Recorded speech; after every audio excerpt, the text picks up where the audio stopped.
তো আজকে যে টপিকটা নিয়ে আলোচনা করব সেটা হচ্ছে তোমাদের যে সমস্ত ছাত্রছাত্রীরা ওবিসির জন্য যে আপডেট করতে বলেছে স্টেট কাউন্সিলিং থেকে, তো সেই ক্ষেত্রে তোমাদের কিভাবে তোমরা প্যাটার্নটা কমপ্লিট করবে সেটা আমি একটা বলতে গেলে স্ক্রিনশট আমি গ্রুপে পাঠিয়েছি। তো সেই ক্ষেত্রে তোমরা দেখতে পারো, ঠিক আছে।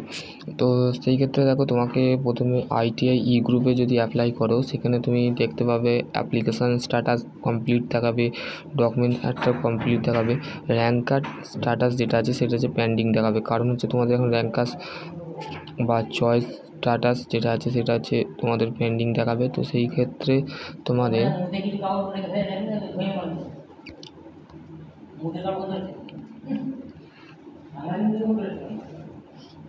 তারপর হচ্ছে তোমাদের কাস্ট ডিটেল তোমরা দেবে, তোমাদের ওবিসি বি এবং হচ্ছে সিলেক্টেড সাব ক্যাটাগরি হচ্ছে এটা তোমাদের দিয়ে সম্পূর্ণ তোমরা কমপ্লিট করতে পারো, ঠিক আছে।